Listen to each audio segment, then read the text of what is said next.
जय गुरु जी। दोस्तों, एक बार फिर आपका अपना प्रिय आरजे आदि कश्यप मुंबई से मानूस और आपके लिए लेकर आया है आपका मनपसंद प्रोग्राम पॉजिटिव कर्मा।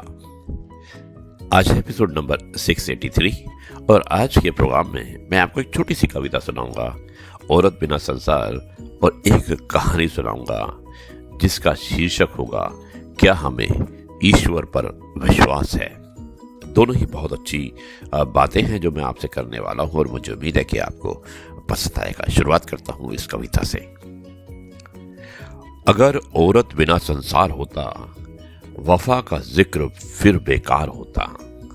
ये किस्से हीर लैला के ना मिलते, ये किस्से हीर लैला के ना मिलते, हर एक आशिक यहां बेजार होता। कलम खामोश रहता शायरों का, कलम खामोश रहता शायरों का, बिना रुजगार के फनकार होता। नहीं फिर जिक्र होठों पर किसी के, नहीं फिर जिक्र होठों पर किसी के, नयन जुल्फ ओ लब ओ रुखसार होता। नयन जुल्फ ओ लब ओ रुखसार होता। न करता कोई बातें गम खुशी की। दोस्तों, कितना अच्छा लिखा है। न करता कोई बातें गम खुशी की, किसी को कब किसी से प्यार होता। सजावट धूल खाती फिर मका की, सजावट धूल खाती फिर मका की, लटकता आईना गम ख्वार होता। अंत में लिखा है सभी खामोश होती महफिलें भी, सभी खामोश होती महफिलें भी, नहीं फिर रूप का बाजार होता। बहन माशूक माँ बेटी और बीबी, बिना कोई न रिश्तेदार होता, बिना कोई न रिश्तेदार होता। दोस्तों, कितनी बढ़िया कविता थी। और अब मैं आपको आज आरजे आदि विशेष कुछ अलग हो जाए उसमें कहानी सुना रहा हूं और कहानी का शीर्षक है क्या हमें ईश्वर पर विश्वास है। ये क्वेश्चन मार्क है। कहानी उसी से संबंधित है और मुझे उम्मीद है कि जब आप कहानी सुनेंगे, सुनने के बाद आप स्वयं अपना मूल्यांकन कर सकते हैं कि हमें ईश्वर पर विश्वास है कि नहीं। उसी से प्रेरित ये कहानी है। शुरुआत करता हूं इस कहानी की कुछ इस प्रकार। पर्वतारोहियों का एक दल अजय पर्वत पर विजय पाने के लिए निकला। उनमें से एक अति उत्साही पर्वतारोही भी था जो ये चाहता था कि पर्वत के शिखर पर विजय पताका फहराने का श्रेय उसे ही मिले। रात के घने अंधकार में वो अपने तंबू से चुपके से निकल पड़ा और अकेले ही उसने पर्वत पर चढ़ना आरंभ कर दिया। गहरी काली रात, जब हाथ को हाथ नहीं सूझ पा रहा था, वो शिखर की ओर बढ़ता रहा।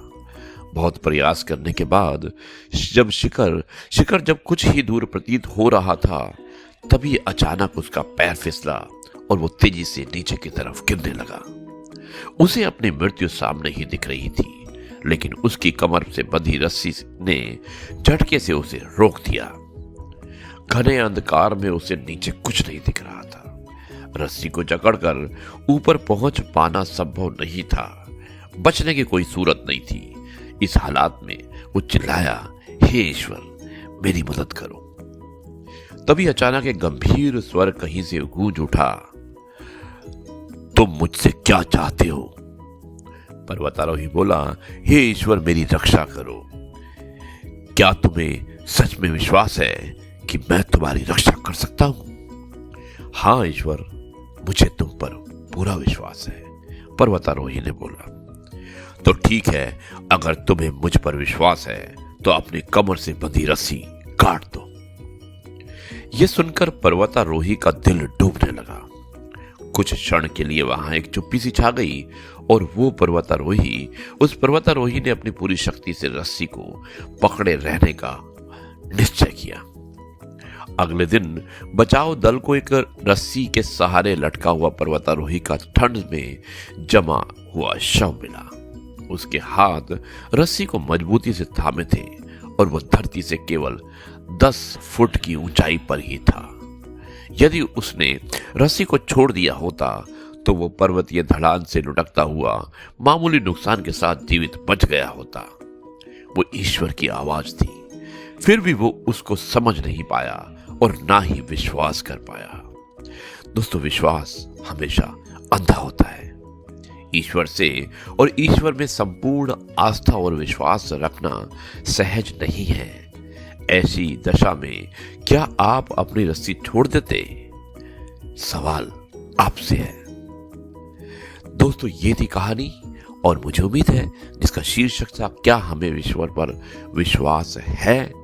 जवाब भी शायद आपके पास है। अब मैं इस कार्यक्रम को यहीं पर समाप्त करता हूं और कल आपसे एक बार फिर मुलाकात होगी कुछ नई बातों के साथ। तब तक के लिए कहता हूं नमस्कार, जय हिंद, वंदे मातरम, जय जवान, जय किसान, जय गुरु जी, शुक्राना गुरु जी।